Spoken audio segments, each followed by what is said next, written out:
Hey,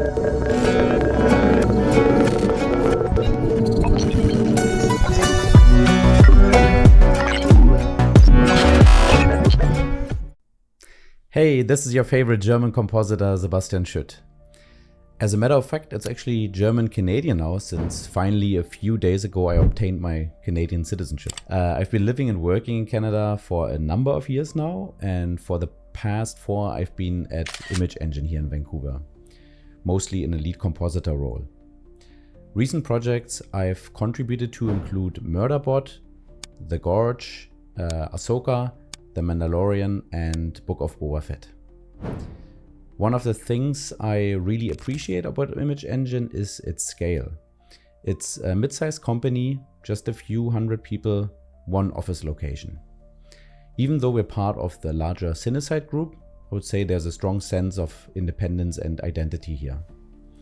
We are working on projects that are creatively ambitious and globally recognized. It reminds me a bit of the early days back in Berlin, where that mix of familiarity and creative range made the work especially meaningful. Before Image Engine, I had the chance to work at studios like ILM, DNEG, Digital Domain, MPC, and Scanline on a range of productions like Star Wars, Transformers, Marvel movies, The Jungle Book, Interstellar, Game of Thrones, and many more.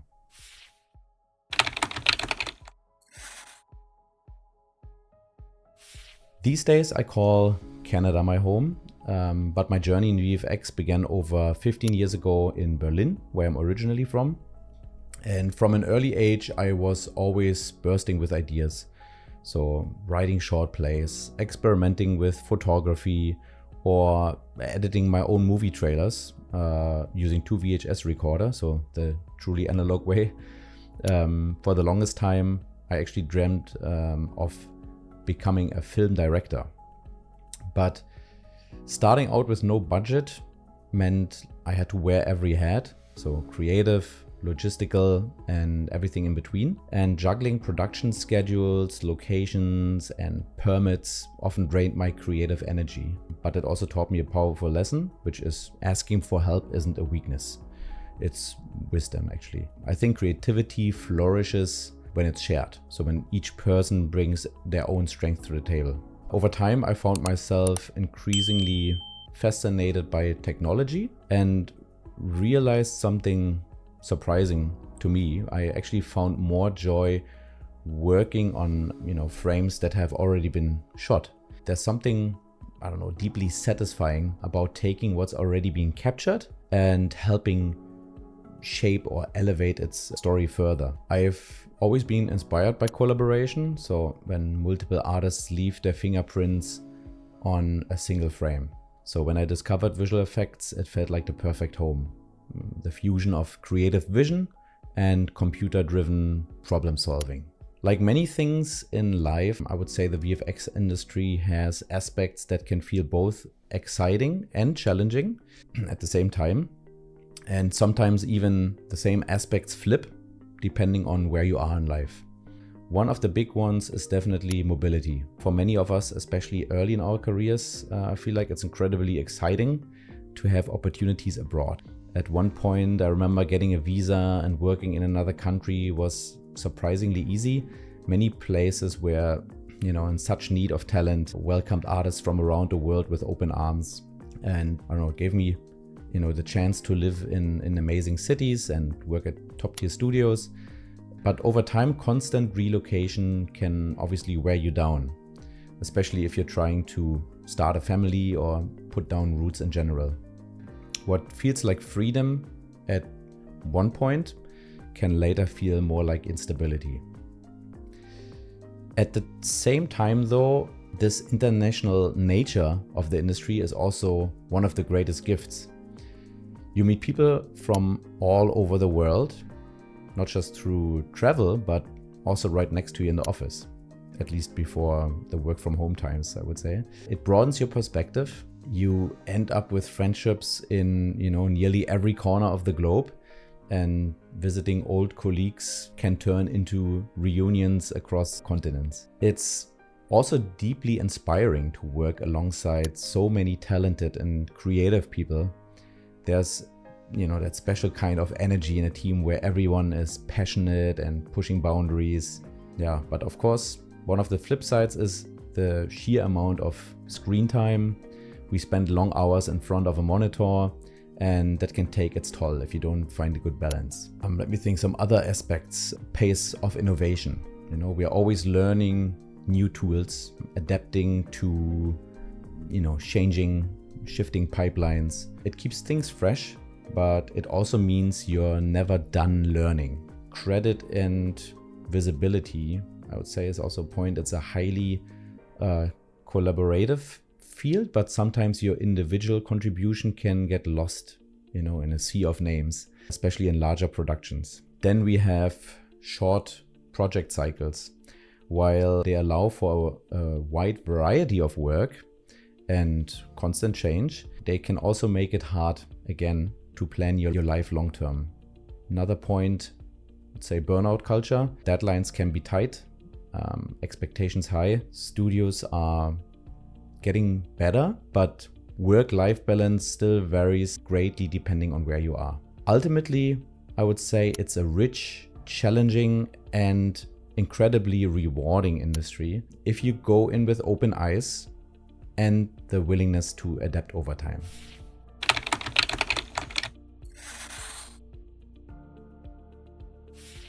I would say for me, it gets harder and harder over the years to really pick favorites, and the reason is that usually I try to make every project special in its own way, you know, to me.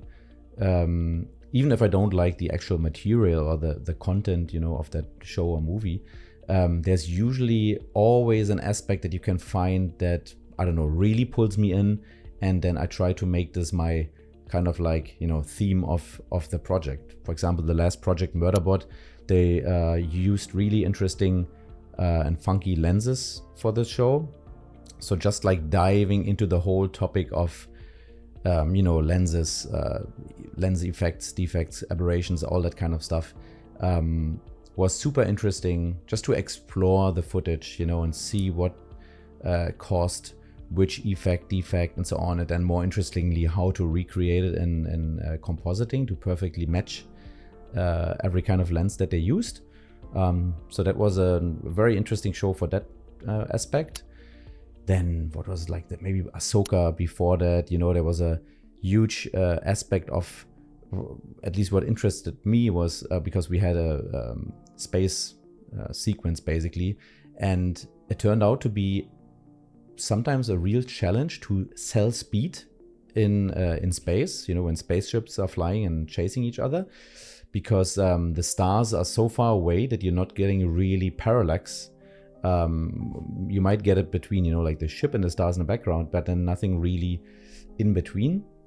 So yeah, just to find ways in a picture, you know, if it's with like, you know, lens flares that are like caused by light sources, you know, like a sun or something off screen that can also, you know, shoot over the screen or something like that. And, you know, tons of other things that we tried out to tell the story of travel in space, right? So I don't know, that was a like very interesting aspect for me. Then okay, one of my really favorites is also one of my first projects, Anonymous, by Roland Emmerich, about, you know, Shakespeare and the theory that Shakespeare didn't really write his plays, but that somebody from like the higher, you know, the monarchy basically distributed the plays to him because it was not well respected for that position to, you know, entertain the commoners. And very interesting movie. But the interesting aspect of it was that the VFX company back then, Uncharted Territory, Mark Weigert and Volker Engel, they used to travel, when the size allowed it, used to travel with the VFX studio to the actual location of shooting. So they happened to shoot in Film Studios Babelsberg in Germany.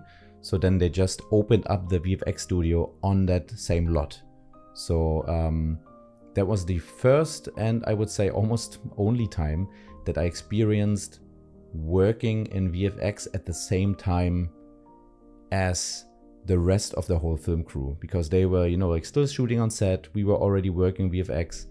Roland Emmerich, he was able to come like after the shoot, come by our studio space, you know, check on the shots we're currently working on, giving notes. It was a very smooth way of working, right? There was like no real middleman in between. Plus you felt really part of the whole production, you know, even to the point where, let's say in comp, we needed to extend, I believe it was a wall or something like that, with like very specific, you know, like layers of brick stone. And, you know, you could just call a driver, drive to the set where they had that set still, you know, set up.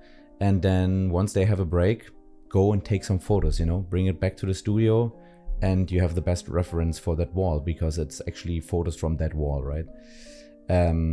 So that was awesome. And then maybe as another project to mention, Game of Thrones, also like one of my first ones, the season 1 was pretty exciting too.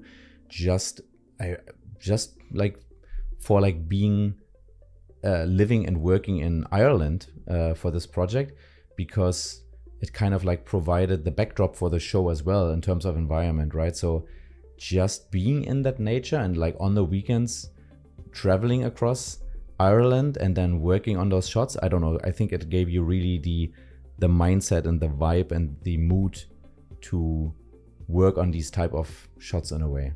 Yeah, I think those are the 4 that just came to mind. But like I said, yeah, I try to make every project somehow a special one.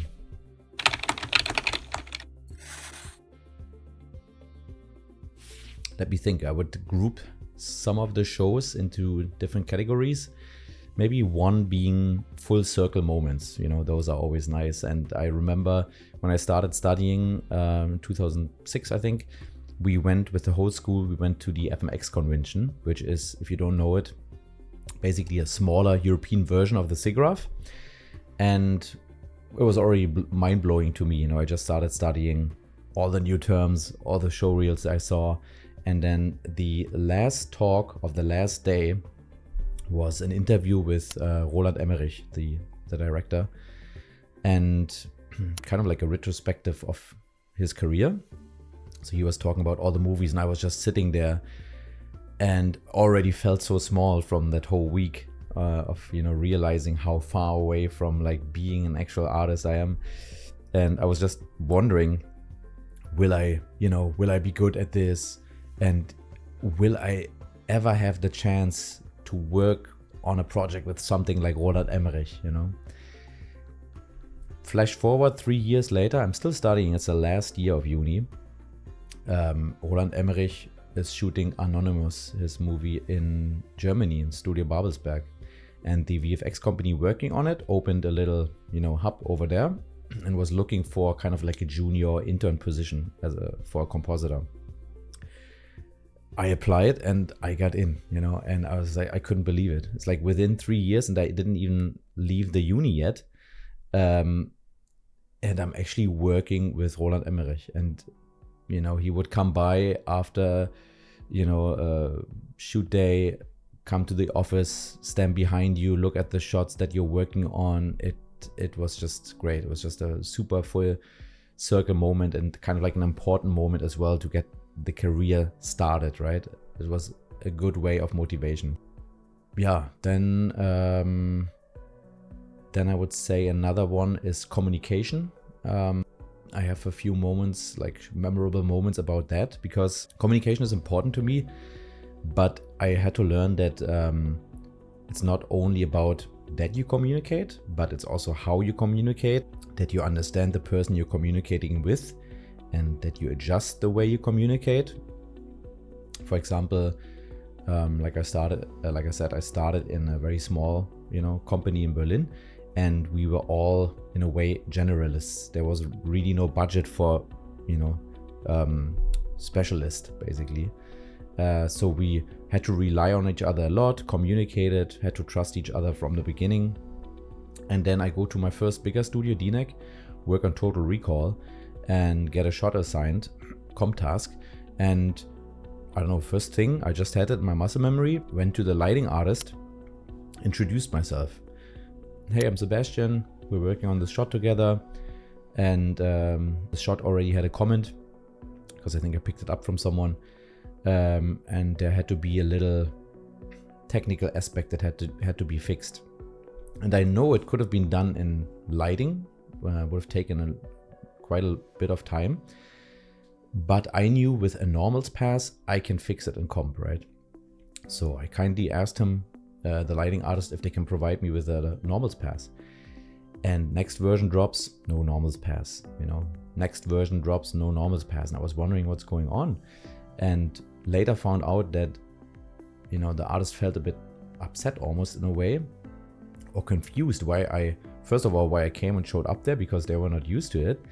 And then there was the huge fear that me asking for a normals pass means I want to change the lighting completely, which I didn't want to. So it was, in a way, you know, we communicated, but I made the mistake. I guess I just assumed that, like the days in Berlin, that, you know, we are all on the same level. We have to trust each other from the beginning. Trust has to be earned, maybe also in a bigger and more competitive environment. So I should have had, you know, like should have communicated that more. In the end, you know, everything was good. We talked about it, and he understood everything, and, you know, almost felt sorry about it a bit. And another good example is Aladdin. When I worked on this show at ILM, for one of my shots, I got tons of layer of effects. And I prepared my first version, you know, trying to integrate everything as good as possible. But before publishing it for dailies or for my, you know, com supervisor or something, I actually sent it to the effects artist, a link to the video, to the clip, and said like, hey, what do you think about it? Like, you know, is that how you imagined it? You know, yeah, effects elements being embedded and everything. And the artist couldn't believe it, right? He was like, what? That never happens. You know, it never happened before that somebody from downstream like, asked me about my opinion on it. And yeah, I mean, to be fair, I don't do it all the time, or also rarely, you know, in a way, but that was a good reminder of like, hey, yeah, why are we not doing this more often, right? Like we are working all on this together. And sometimes it can feel that way, that upstream departments maybe are already a little bit detached from a specific shot because their work is done and they're moving on to the next one. But that was a good reminder also, I think, upstream to like, hey, you know, we're still working on it together, and it reignited some, you know, some more like the flame again, or also the accountability for the artist upstream to like, you know, still checking in and making sure to provide the best of their work, right? So yeah, that was also something nice to learn, to like never forget upstream, you know, in terms of communicating, because we always think about like, okay, we have to like communicate, you know, like downstream, like to the supervisor and everything what we did, but it's also sometimes to check in nice upstream. And then yeah, I would say another memorable category is definitely when filmmakers are around, you know, and come by. That can be super inspiring, motivational. I just think about Christopher Nolan being around for Interstellar, DNEG, looking at your shots and dailies, the Wachowskis for Jupiter Ascending, Roland Emmerich, like I said, and then even we had Dennis Muren as a visitor one time. That was awesome to have that ILM legend, you know, standing behind you at your desk, looking at your work. And also very special to me was ILM when I started, and my first project happened to be Rogue One, and I sit in dailies with my first comp shot published for dailies, and I hear the voice of ILM legend John Knoll giving me notes. Yeah, that was awesome. Yeah, those are, I think, the most memorable that come to mind. Actually, one more moment or category of moments that I want to share is feedback for my YouTube content, for example, or my online course that I have published at the moment. Math for Artists. That is just such an inspiration, and so heartwarming sometimes.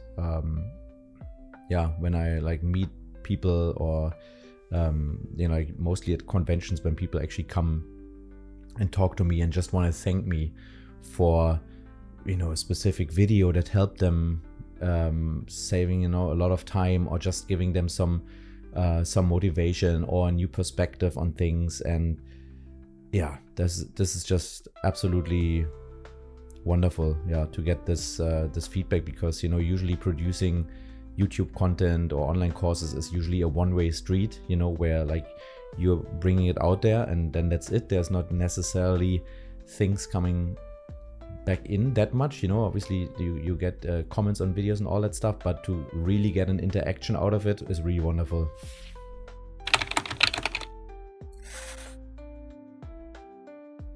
That's definitely Nuke, but I want to highlight something.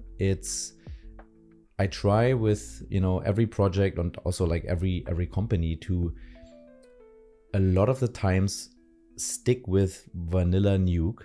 I know we have, you know, like tons of gizmos and tools out there that make your life easier, but sometimes on purpose, for some things I try to stick with, you know, the vanilla Nuke toolset. And I tell you why. I have this nice analogy here, which is using Nuke is like being a chef. You have a full kitchen, tools everywhere, gadgets for every purpose. And for example, there's a blender that can puree in seconds. There's a pasta machine that automates the rolling, and even a fancy blowtorch, you know, to like finish your dish. But sometimes I like to just pick up the knife. Not because the other tools aren't great, but because using the knife keeps me sharp. It reminds me of the basics. It slows me down just enough to question, why am I slicing this way? Could I be doing this differently? It helps me notice texture, flow, and detail, and yeah, something that I might miss if I'm just pressing buttons. So that's how I feel about Nuke. You know, I obviously build advanced tools and gizmos and custom solutions tailored to our production and pipeline needs. And I love that side of the job. But I also consciously stay close to the vanilla Nuke when I can. It keeps me honest. It keeps me learning. Helps me to avoid tunnel vision, you know, where you start solving every problem the same way just because your tool says that's how it should be solved. So sometimes the best approach, I feel like, is not the pre-baked one, it's the one you rethink from scratch.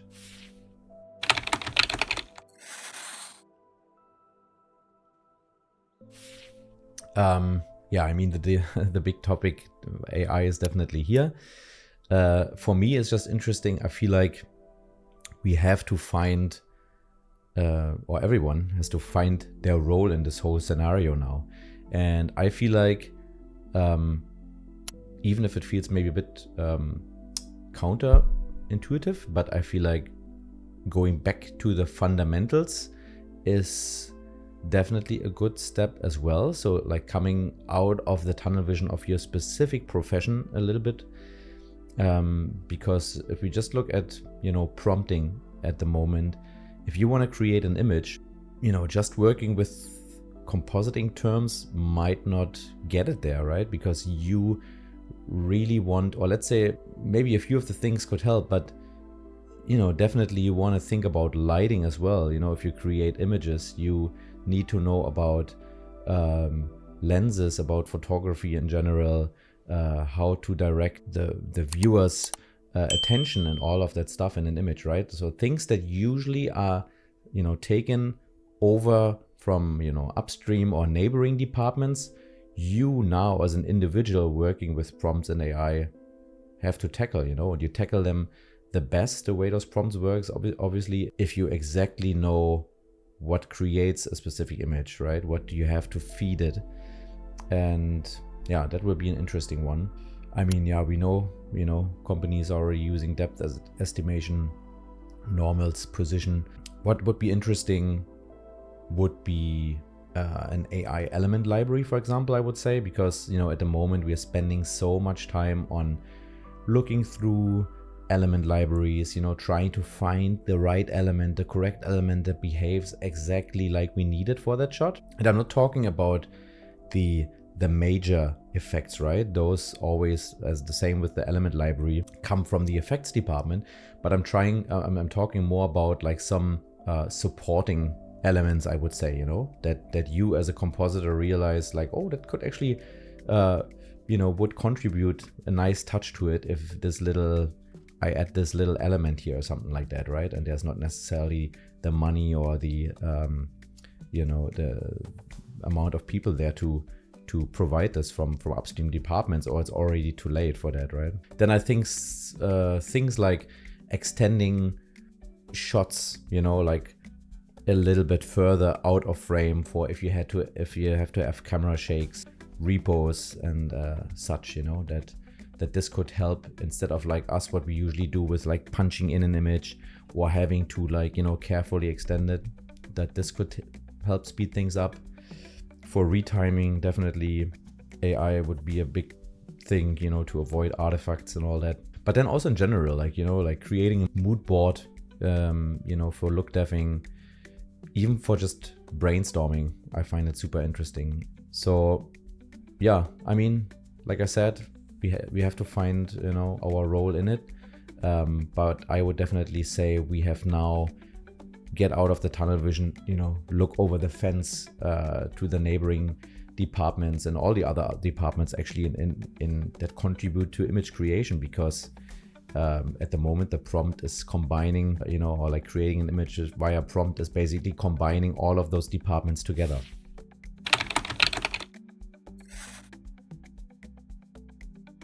For me, over time, I kind of like manifested those like two models of learning for myself, just to make more sense to it.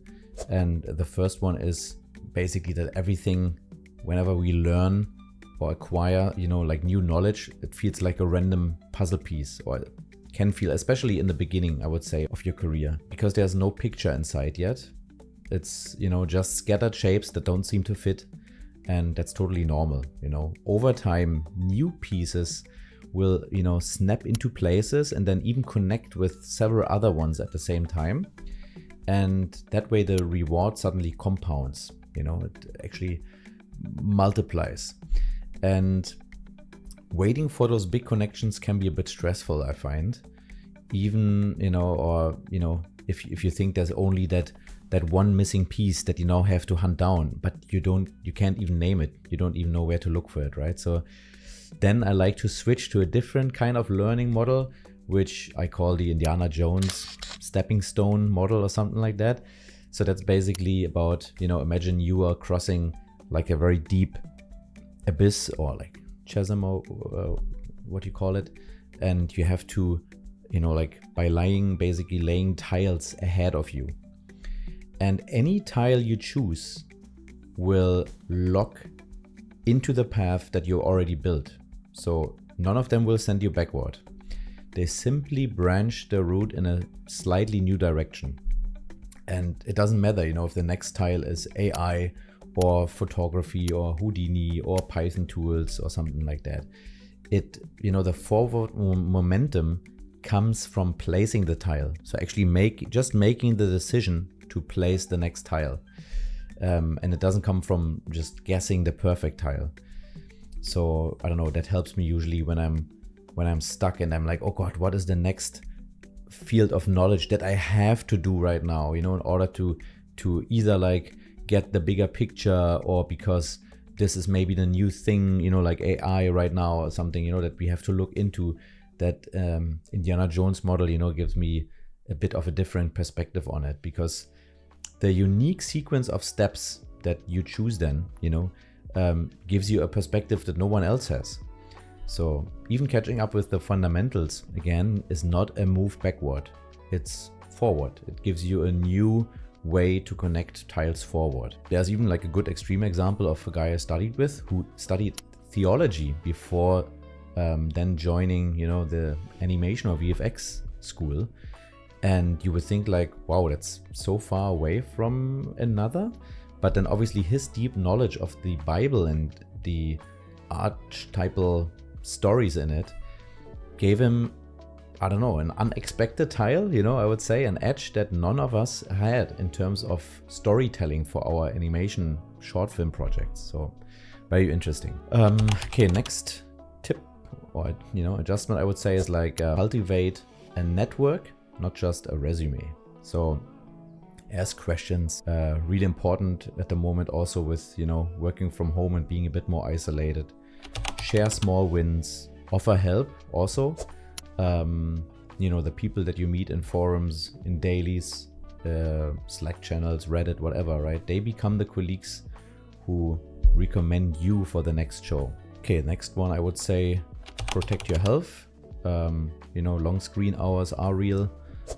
Eyesight, shoulders, lower back, sleep, they all need maintenance. So, you know, have maybe tiny daily habits, stretching timer, blue light settings, short walks, you know, just think about recovery. And then one last point or mindset I would say is I started to really hate that, you know, analogy when we say like we feel like a cog in a very big machine or something like that, because it kind of like, you know, lets you think that all the cogs are like, you know, like the same and then contributing to the bigger picture. But I like the analogy of instead, you know, being a spice in a well-cooked dish, for example. So, you know, in VFX, we are all part of a bigger dish. We know that.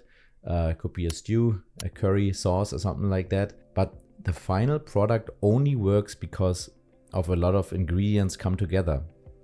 But some spices like smoked paprika, saffron, fresh basil, they stand out. And even in small quantities. So you don't need to overpower the dish, but you want people to remember, that touch made it different or made a difference. And that's what personal branding can be. So, you know, whether it's being the go-to person for complex paint tasks or Python toolkits, camera tracking, or, you know, just somebody who's steady under pressure or something like that. So standing for something helps people remember you, and being remembered is how opportunities come your way, you know, again and again. So important is here though that you don't have to be loud, you know, you don't have to be self-promotional or constantly posting on social media. Branding can be quiet, you know, it can be consistency, it can be trust, it can be bringing a special flavor of problem solving to the table. So yeah, I would say that's an important one. It's not so you can show off, but, you know, just people know how and when to lean on you. Thank you very much. It was a pleasure. Thanks for having me on the show. I hope, you know, I motivated you a little bit with some of the stories maybe, or inspired you. I had fun. You know, if you want to see more of my content, check out Split the Diff on YouTube or my blog. And yeah, if you want to go a bit more advanced and enhance your skill set, check out my online course Math for Artists on learn.splitthediff.com. It was a pleasure, and my name is Sebastian Schütt. I'm your favorite German Canadian compositor, and I'll see you soon.